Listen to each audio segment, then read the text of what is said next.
Bueno, continuemos con la segunda parte de la clase que intenta definir qué es el sincretismo y por qué es tan importante este concepto para entender nuestra propia cultura latinoamericana. Nuestra cultura latinoamericana es una cultura sincrética, es producto de la fusión de la cultura europea más las culturas originarias y en algunos países de aportes de la cultura africana, producto del comercio de esclavos traídos a América. Y también podríamos mencionar influencias posteriores durante el siglo XIX, europeos que emigraron a América, por ejemplo, italianos a Argentina, o elementos orientales incluso en Perú como japoneses y chinos. Entonces, habíamos analizado que los elementos más importantes del sincretismo en América Latina lo tenía la religión, el culto a la Virgen, el catolicismo mezclado con elementos originarios de la religiosidad americana.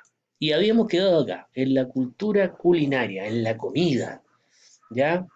En ese sentido, hay que mencionar que había un montón de verduras y elementos vegetales que Europa desconocía. Por lo tanto, las culturas originarias americanas aportaron a la dieta europea una enorme cantidad de productos alimenticios de la agricultura. Además, había una serie de habilidades culinarias propias de los indígenas, ¿ya? Y hay que mencionar que además de los europeos, trajeron también elementos desde Europa para su alimentación. Partamos mencionando el trigo, la cebada, las vacas, los caballos, las ovejas, las cabras, las gallinas. Todos esos alimentos europeos van a venir a aportar al sincretismo y a la mezcla de alimentos y la fusión de ambos continentes. Por ejemplo, la cazuela, el plato chileno más conocido, la chicha de uva, que es un producto europeo pero con preparación indígena, o a su vez el curanto de Chiloé, que es un producto indígena pero con preparación europea. En el caso de la cazuela, si ustedes lo piensan bien, la cazuela tiene la proteína, la carne, es de origen europeo, es vaca, pavo, porque el pavo es traído desde Norteamérica, pero digamos la cazuela más tradicional, la de carne, de res, de vaca o de pollo, que son elementos europeos, pero a su vez la papa es americana, el choclo es americano,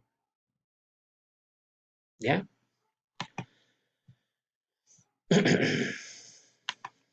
Ahí están algunos alimentos propios de América que van a aportar el maíz que creó las grandes civilizaciones y que es originario de México, pero que se cultiva en toda América y que también podríamos decir que nosotros tenemos civilizaciones del maíz.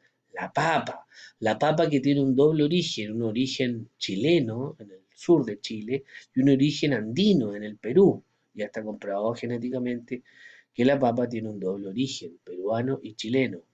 El tomate, el aguacate o la palta también es de origen americano. Habría que agregar dentro de estos productos el ají, el tabaco, el cacao, la quinoa, ah, algunas clases de frijoles, todos ellos son americanos.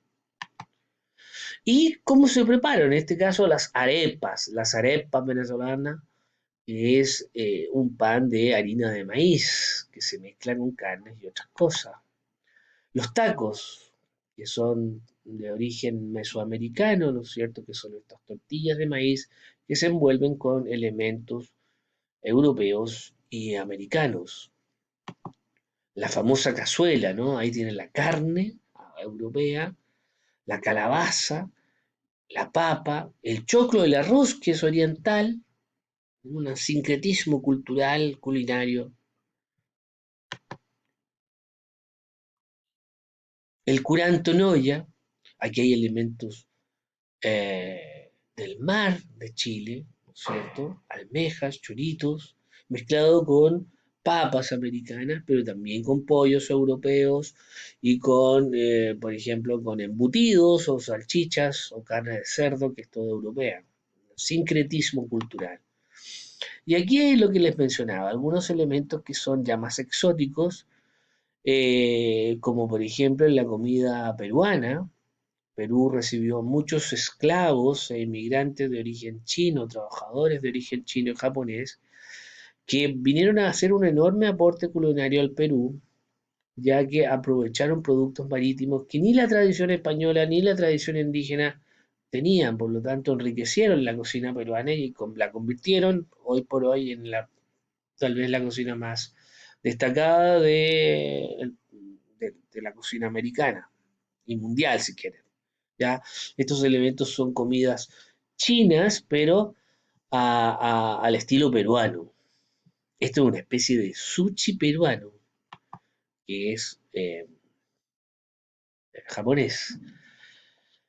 Y vamos a la última parte, que es el comercio fronterizo, y esto es parte solamente de algunas zonas conflictivas del imperio, donde los españoles no lograron tener control absoluto de la zona. Nosotros vamos a abocarnos en este caso al comercio fronterizo de la zona del Biobío, y que se dio especialmente entre españoles y mapuches.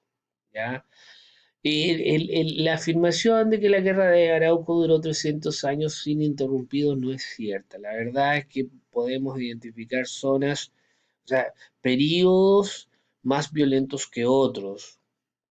El periodo de la conquista es muy violento y luego van a suceder una serie de alzamientos, pero en general la situación en la frontera era más bien pacífica y lo que había era en general un constante comercio entre la frontera española y la frontera mapuche, teniendo en cuenta el aislamiento geográfico que tenía el Reino de Chile, los productos que pudieran ofrecer la economía mapuche a la economía española y viceversa, era muy importante teniendo en cuenta el aislamiento geográfico y el monopolio comercial del imperio.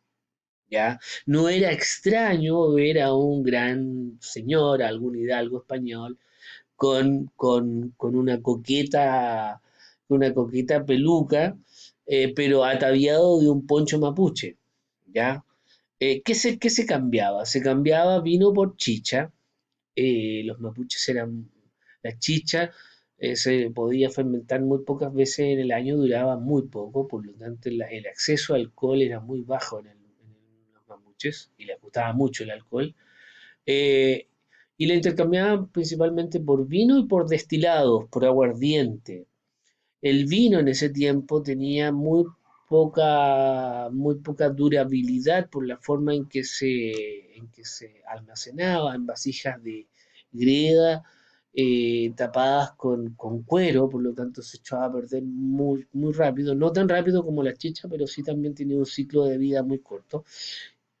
En cambio, los destilados son casi inmortales si se almacenan sin que entre aire y por lo tanto el aguardiente era un producto también muy favorecido porque además tenía una alta graduación alcohólica, ¿ya? Maíz por trigo, ponchos por chaquetas y otras cosas. El poncho era muy importante para el comercio mapuche. Los caciques tenían verdaderas fábricas de poncho, principalmente de mano de obra femenina, abalorios típicos de ambas culturas y adornos de toda especie en el intercambio, ¿ya? En ese intercambio, por ejemplo, los mapuches intercambiaban muy bien ganado, caballos y otros enseres. Los mapuches se convirtieron con el tiempo en un pueblo ganadero, aunque originalmente era un pueblo agrícola, ¿ya? Eh, y obviamente, como vuelvo a repetir, como había tantas necesidades materiales, este comercio se hizo inevitable. Ahí tenemos algunos ejemplos de este comercio, algunos señores españoles, algunos vestidos con poncho, lo que les decía, fíjense, vestidos con ponchos americanos.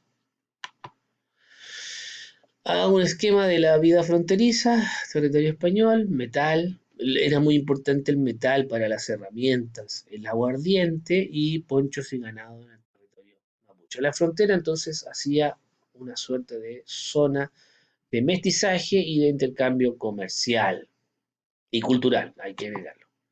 Ahí hay otro puesto de intercambio. ¿Mm? Y bueno, resumiendo finalmente, sincretismo es lo propio de nuestra cultura americana, la mezcla, la fusión de culturas. ¿Dónde son los aspectos donde podemos identificarlo mejor? La religión, la comida y obviamente que en el comercio fronterizo en el caso para Chile. Nos vemos en una próxima clase.